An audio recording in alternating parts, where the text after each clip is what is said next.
जय हिंद बच्चों। मैं अजय कुमार वाराणसी उत्तर प्रदेश से आपके अपने चैनल नव शिक्षण पे स्वागत करता हूँ। बच्चों ये देखिए ओरिजिनल पेपर है और मेरे विद्यालय के बच्ची का है जिसका सिलेक्शन ऑलरेडी हो चुका है। ठीक है, और आप देख सकते हैं कि इसमें 4 गलतियाँ थी, 95 मार्क्स आ रहे थे, तो इसका सिलेक्शन ऑलरेडी हो चुका है। ये 2022 का ओरिजिनल पेपर है। ठीक है, तो इसमें मैं बताना चाहूँगा कि जो आप वीडियो के थंबनेल से जान गए होंगे कि क्या टॉपिक मैं आपको एकदम अच्छे से एक्सप्लेन करने वाला हूँ। तो बच्चों देखिए व्हाट्सएप ग्रुप बना हुआ है, वीडियो के डिस्क्रिप्शन में आपको लिंक मिल जाएगा। आप जुड़कर फ्री तैयारी नवोदय विद्यालय, विद्या ज्ञान स्कूल, अटल आवासीय विद्यालय, जयप्रकाश नारायण सौदे विद्यालय, जो अन्य राज्य की परीक्षाएं होती कक्षा 6 के लिए, उससे आप कर सकते हैं। तो ये क्वेश्चंस जो पैटर्न है लगभग सभी एग्ज़ाम्स के बच्चों सेम रहते हैं। यहाँ देखिए आपके सामने 2100 का अभाज्य गुणनखंड है। ठीक है, अब ये शब्द आया, ऐसे ही सब देखिए होता है आसान, लेकिन हम समझे नहीं रहते हैं। उभयनिष्ठ गुणनखंड, अभाज्य संख्या, यौगिक रूढ़ संख्या, तो प्रॉब्लम होती है। अब यहाँ देखिए ये जो है 4 अंकों की छोटी संख्या को अभाज्य संख्या के गुणनफल के रूप में व्यक्त करने पर प्राप्त होगा। फिर यहाँ देखिए गुणनफल आ गया। जब हम इन शब्दावली को नहीं सीखेंगे तो कैसे ये प्रश्न होंगे, और ये बार बार बच्चों इस तरह के प्रश्न आ रहे हैं। बच्चों देखिए इस बुक से भी मैं आपको दिखा देता हूँ कि ईयर वाइज इस टॉपिक से जो प्रश्न आए हैं। तो ये किताब देखिए बच्चों मेरे द्वारा भी लिखी गई है, ये राघव प्रकाशन की किताब है आपके सामने। ठीक है, तो यहाँ पर आपको मेरे चैनल का QR कोड भी दिख जाएगा, तो आप स्कैन कर सकते हैं। विनोद सर का भी है। ठीक है, और अगर आपको किताबों में कुछ प्रॉब्लम हो लेने में, तो आप इस नंबर से आप संपर्क भी कर सकते हैं जाकर, और जो साइट है आपकी raghvprakasan.com से भी परचेज आप कर सकते हैं। ठीक है, तो ये देखिए ऑलरेडी मैंने काफ़ी टॉपिक्स बताए हुए हैं इसमें। अब देखिए ये गुणज गुणनखंड, ठीक है, factor and multiples including there properties, ये टॉपिक समझाया हुआ है। इसके बाद देखिए प्रश्नों को देखिए कि किस तरह के प्रश्न लगातार आए हैं। ठीक है, 40 से छोटे 5 गुणजों की संख्या, अभाज्य गुणनखंड, भाज्य। ठीक है, ये शब्दावली देखिए, अभाज्य गुणनखंड। ठीक है, तो गुणनखंड वाले प्रश्न बार बार आए हैं। उभयनिष्ठ कभी गुणनखंड पूछ ले, यहाँ देखिए स्वरनिष्ठ गुणनखंड पूछा है। तो इस तरह से ये देखिए कोई भी प्रश्न आपके बन सकते हैं, और इसको जानना बहुत ज़रूरी है। तो आइए आज हम लोग इस टॉपिक को समझते हैं। और बच्चों कमेंट सेक्शन में आप ज़रूर लिखा कीजिए कि सर हाँ ये सभी प्रश्नों को बता दीजिए। जैसे आपका कमेंट बच्चों बहुत ही कम आता है कि आपको और इस टॉपिक से जानना है कि नहीं जानना है। बच्चों आपको पता है कि मैं कोई भी टॉपिक को छुपा के नहीं रखता हूँ, सभी टॉपिक्स को अच्छे से एक्सप्लेन करता हूँ। तो बच्चों इसकी पुरानी प्लेलिस्ट नवोदय की बहुत ही इंपॉर्टेंट है, जिसमें मैंने क्लास में विधिवत प्रश्नों को समझाकर काफ़ी कुछ न्यू वाले वीडियोस मतलब फाउंडेशनल वीडियोस भी बताए हुए हैं। जैसा आप जानते हैं बच्चों, कोर्स में यूट्यूब पर बेच नहीं रहा हूँ कोई भी। ठीक है, और मैं एक सरकारी अध्यापक हूँ, और चीज़ें आपको मैं कोई भी चीज़ छुपाऊंगा नहीं, सब चीज़ें अच्छे से समझाऊंगा। तो आपको बस यूट्यूब के कमेंट सेक्शन में जाकर कमेंट करना होगा। ठीक है, आइए अब इस जो शब्दावली है उसको हम लोग आसानी से बच्चों इसमें आपको टॉपिक को समझना होगा। ठीक है, और जो रटना होगा वो शब्दावली है कि उसको समझ के अगर आप करेंगे तो आप भूलेंगे नहीं। अब जैसे आपके सामने देखिए, आपने काफ़ी प्रश्न मैंने दिखाए थे। गुणनखंड को अपवर्तक भी कहते हैं, तो काफ़ी शब्द आपको गुणनखंड हो सकता है अपवर्तक शब्द मिल जाए। ठीक है, हिंदी में कोई भी शब्दावली आ सकती है, इंग्लिश में इसको फैक्टर्स कहते हैं। ठीक है, तो किसी दी गई संख्या में जितनी संख्याओं से पूरा पूरा भाग आता है, उन सभी संख्याओं को दी गई संख्या का गुणनखंड या अपवर्तक कहा जाता है। ठीक है, तो इसमें देखिए जो भी एक आसान सा बता दें कि जैसे कि 4 को कौन कौन सी संख्या भाग दे सकती है। तो देखिए एक जो है प्रत्येक संख्या को भाग देता है, चाहे जो संख्या आप लिखें एक यहाँ जरूर रहेगा। इसके बाद 4 2 से भाग हो जाएगा। इसके बाद 4 स्वयं से भाग होगा। तो जब भी हो तो याद रखिएगा एक और स्वयं वाली संख्या हमेशा रहेगी, बीच में ये संख्याएं बढ़ सकती हैं। ठीक है, तो यहाँ जैसे आप देख सकते हैं कि 36 के गुणनखंड हैं। जैसे सवाल आ गया आपका नवोदय में, मान लीजिए 36 के गुणनखंडों की संख्या, ऐसा सवाल आया भी है। कोई और यहाँ संख्या दे देंगे, 24 दे देंगे, 25 दे देंगे, कुछ भी दे देंगे, तो यहाँ पूछेगा गुणनखंडों की संख्या कितनी है। तो भाई ऐसे कितने नंबर हैं, ऐसे कितने फैक्टर हैं जो कि इसको काट सकते हैं। भाई 1 से भाग होगा, 2 से भाग होगा। 2 से कैसे पता चलेगा, जब आखिरी इकाई अंक उसका सम संख्या हो, 0 2 4 6 8। ठीक है, तो ये 2 से हट जाएगा। 3 से कटेगा। मान लीजिए ये तो छोटी संख्या है, कोई बड़ी संख्या होती तब क्या करते, बस संख्याओं को जोड़ लीजिए। 3 और 6 को जोड़िए, कितना आएगा 9। क्या 9 3 से कट जाएगा, हाँ भाई कट जाएगा। तो ये 3 से भाग हो जाएगा। तो ऐसे आप, ये तो छोटी है, बड़ी संख्या को भी ऐसे ही आपको जांचना है। 4 से कटेगा, 6 से कटेगा, 9 से कटेगा, 12 से, 18 से आधा जब आ जाए तो जान लीजिए 36 है। 36 का आधा मतलब इसको आप 2 से भाग दे दीजिए, ठीक है। तो 2 1 जा 2, 16 आया, मतलब 18। आधा जब आ जाए तब वो संख्या आप स्वयं लिख देंगे। इसके बाद आपको सोचना नहीं है कि 20 22 से कटेगा कि नहीं, ये सब ठीक है। तो अब आप इसको गिन लीजिए कितनी संख्याएं काट रही हैं। 1 2 3 4 5 6 7 8 9। तो उस उत्तर क्या आ गया 9, और यहाँ पे भी आपका डी उत्तर आ गया। तो इस तरह के सवाल देखिए आएंगे। अब देखिए एक शब्दावली आती है उभयनिष्ठ गुणनखंड अथवा समापवर्तक, ठीक है। ये काफ़ी इंपॉर्टेंट वर्ड है। और यहाँ पर देखिए उभयनिष्ठ गुणनखंड अथवा समापवर्तक उस संख्या को कहा जाता है जो किसी दी गई संख्या 2 या 2 से अधिक संख्याओं का गुणनखंड हो, ठीक है। अब देखिए 24 कैसे प्राप्त होगा। 24 4 और 6 को गुणा करेंगे। 32 कैसे प्राप्त होगा। 4 और 8 का गुणा करेंगे, 32 होगा। तो यहाँ पर जो 24 और 32 का एक उभयनिष्ठ गुणनखंड जो है, जो फैक्टर है, कॉमन फैक्टर, इसको इंग्लिश में कहेंगे कॉमन फैक्टर, ठीक है। जो कॉमन फैक्टर है वो क्या है, 4 है, क्योंकि दोनों में वो 4 है। तो इसको भी आपको ध्यान रखना होगा कि इस तरह से भी पूछ सकता है। कोई 2 संख्या, 2 या 4 संख्या दे देंगे, मान लीजिए यहाँ 2 केवल दी हुई है, ठीक है। 2 की जगह दे देंगे 24 32 और 64 का उभयनिष्ठ गुणनखंड क्या है। तो सभी संख्याओं को आपको इसी मल्टीप्लिकेशन फॉर्म में लिखते हुए कॉमन निकालना होगा, ठीक है। तो आप बस सब समझ के चीज़ों को नोट करके चलिए। अब देखिए अभाज्य गुणनखंड, ठीक है। सबसे पहले अभाज्य संख्या को समझिए। जैसे कि 2 को कौन कौन संख्या काट सकती है, 1 और स्वयं वो संख्या, और तो कोई है नहीं। 3 को कौन कौन काट सकता है, 1 और 3, और कोई संख्या नहीं काटेगा। 4 को कौन कौन काट सकता है, 1 2 और स्वयं 4, ठीक है। वैसे ही 5 को कौन काट सकता है, 1 और 5। 6 को कौन काट सकता है, 1 2 3 और 6। इस तरह से 7 8 आप किसी का भी निकाल सकते हैं। तो आप यहाँ देखेंगे कि इसके जो 2 के फैक्टर्स हैं कौन कौन हैं, केवल 1 और 2 हैं, और कोई संख्या तो नहीं है। 3 का कौन है, केवल 2 संख्याएं। 4 में 3 संख्याएं, 6 में 4 संख्याएं।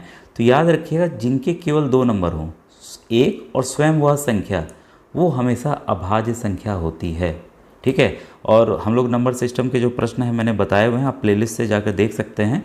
1 से 100 तक आपको अभाज्य संख्या याद होनी ही चाहिए। काफ़ी वीडियोस बने हुए हैं बच्चों, प्लेलिस्ट में नीचे की तरफ है, ऊपर की तरफ लेटेस्ट मिलेंगे, तो आप उसको देख लीजिएगा, ठीक है। काफ़ी इंपॉर्टेंट है। तो यहाँ पूछ रहा है अभाज्य गुणनखंड हमें बताना है, ठीक है। तो जैसे कि 6 है, 6 का अभाज्य गुणनखंड क्या होगा, ठीक है। तो देखिए कैसे हम प्राप्त करेंगे, 1 को 6 से गुणा करेंगे प्राप्त हो जाएगा भाई। दूसरा क्या है, तरीका है 2 गुणे 3 करेंगे। तो यहाँ पर आपका अभाज्य संख्या क्या, ये 6 है, तो ये हम नहीं लेंगे। क्या 2 और 3 अभाज्य संख्या, हाँ हैं। तो 6 का अभाज्य गुणनखंड क्या होगा, 2 और 3 होगा, ठीक है। तो इसको आप ध्यान देंगे। तो वैसे ही देखिए यहाँ पर 36 का निकाला गया है। अगर आप सभी संख्याओं को गुणा करेंगे तो देखिए 9 को भाई ऐसे भी लिख सकते थे ना, 9 गुणे 4, 9 4 जा 36, ठीक है। लेकिन यहाँ ना ही ये अभाज्य है ना ही ये अभाज्य, भले ये दोनों उसके क्या हैं, गुणनखंड हैं, ठीक है। हमने क्या किया, 9 को फिर तोड़ा, 3 और 3, 2 को फिर से तोड़ा, 4 को फिर से तोड़ा 2 और 2 में, और इन संख्याओं को आपस में हमने गुणा करके यहाँ लिख दिया। तो इस तरह से आपको अभाज्य गुणनखंड निकालना है कि उन जो संख्या को प्राइम नंबर्स या अभाज्य संख्याओं के गुणा के रूप में कैसे हम लिख सकते हैं, प्रदर्शित कर सकते हैं, वह उसका अभाज्य गुणनखंड होता है। तो कॉन्सेप्ट मुझे उम्मीद है बच्चों ये भी आपका क्लियर हो गया होगा, ठीक है। तो यहाँ पर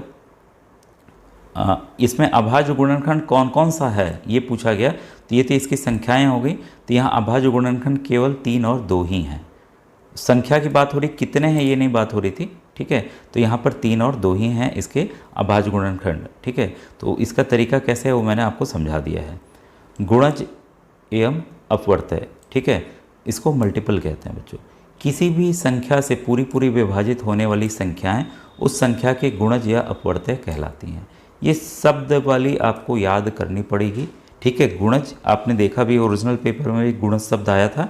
सिंपल है बच्चों कि कोई भी संख्या दी है, पूछ ले 4 का गुणज क्या होगा, बस आप 4 का पहाड़ा पढ़ना शुरू कर दीजिए, ठीक है। 4 का पहाड़ा पढ़ना शुरू कर दीजिए, वही उसका गुणज अपवर्तय या मल्टीपल होगा। क्लियर है। अब यहाँ देखिए उभयनिष्ठ अपवर्तय आ गया, तो इसको भी समझ लेते हैं। कोई संख्या दो या दो से अधिक संख्याओं का उभयनिष्ठ अपवर्तय कहलाती है यदि वह प्रत्येक संख्या का अपवर्तय हो। जैसे 4 और 6 का उभयनिष्ठ क्या है। अब इसको समझिए कि हम मैं 4 का पहाड़ा पढ़ रहा हूँ यहाँ पर और लिख रहा हूँ 4 का। 4 1 जा 4, 4 2 जा 8, 4 3 जा 12, 4 4 जा 16, 4 5 जा 20, 24, ठीक है 28, उसके बाद 32, उसके बाद 36, उसके बाद 40 स्वयं आएगा। ठीक है, वैसे ही हम 6 का लिख लें। 6 1 जा 6, 6 2 जा 12, 6 3 जा 18, 6 4 जा 24, 6 5 जा 30, 6 6 जा 36, ठीक है 6 7 जा 42। अब बताइए कि इन दोनों के अपवर्तय में, मल्टीपल में कौन सा ऐसा नंबर है जो दोनों में है। तो अगर हम ढूंढते हैं वो नंबर है 36। पहला नंबर 36 है। अब देखिए ये कॉन्सेप्ट बच्चों किस में काम आएगा, आपका एलसीएम में काम आने वाला है। ठीक है, तो इसको आप लाइटली मत लीजिएगा, अरे छोड़ो ये तो बड़ा कठिन समझ नहीं आ रहा है, इसको समझ के चलिए। पहाड़ा हमने लिखा, दोनों में जो संख्याएं कॉमन है वो हमने ले ली यहाँ पर। ठीक है, अब देखिए बच्चों यहाँ जैसे आप देखेंगे 48 है, 48 इसके बाद आएगा।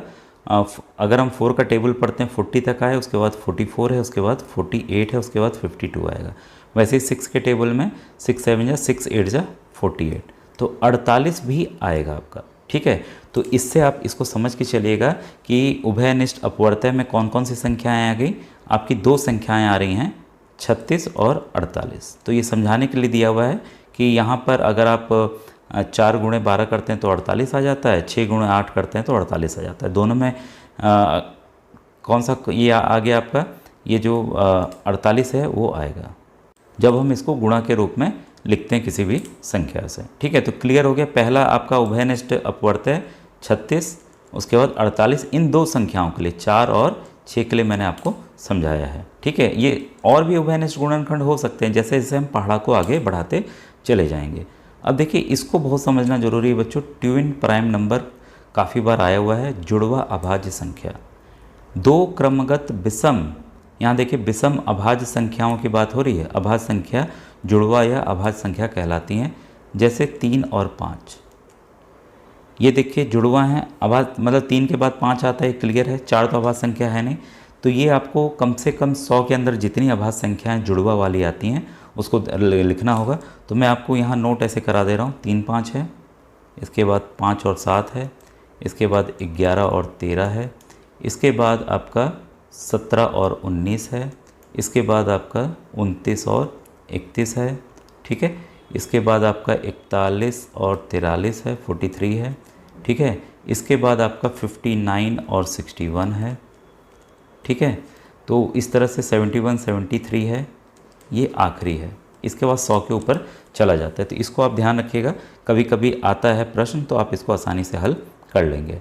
अब यहाँ पे देखिए ये काफ़ी इंपॉर्टेंट है, को प्राइम नंबर या सहअभाज्य संख्याएं, ऐसी दो या दो से अधिक संख्याएं जिनके अतिरिक्त कोई भी उभयनिष्ठ गुणनखंड ना हो। उभयनिष्ठ गुणनखंड, अब देखिए उभयनिष्ठ गुणनखंड अभी हमने जस्ट देखा था ऊपर।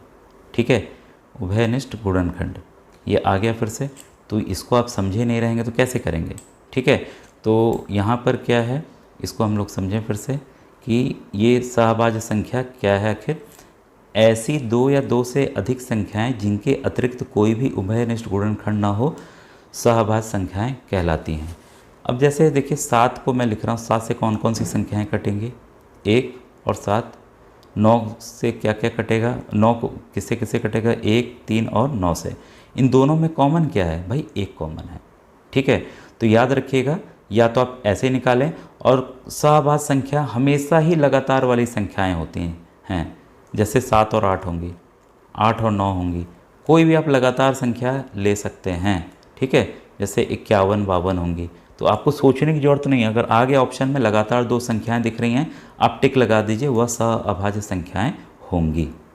तो आप इसको अलग से नोट कर लीजिएगा बच्चों, दो क्रमगत संख्याएं सदैव सहअभाज्य संख्याएं होती हैं। ठीक है, तो अब ये भी ध्यान रखिएगा, जब दो संख्याएं एक दूसरे को पूरा पूरा विभाजित नहीं करती हैं तो वे सहअभाज्य संख्याएं कहलाती हैं। अब यहाँ पर देखिए दूसरा क्या है आपका, अभाज्य गुणनखंड। ठीक है, तो गुणनखंड उस प्राइम नंबर अभाज्य संख्या के रूप में निकालना है। जैसे 10 को हम कैसे लिख सकते हैं, 5 गुणे 2। ठीक है, तो ये अभाज्य गुणनखंड के रूप में आ जाएगा क्योंकि दोनों ही अभाज्य संख्या हैं बच्चों। ठीक है, अब आइए इसके जो नेक्स्ट 2-3 टॉपिक बचे हैं, तो यहाँ पर हम समझ लें कि इसको जैसे 36 का आप समझिए, जैसे मैंने समझाया था आपको, ठीक है अभी जस्ट, कि इसको अभाज्य संख्या में हमें लेना है।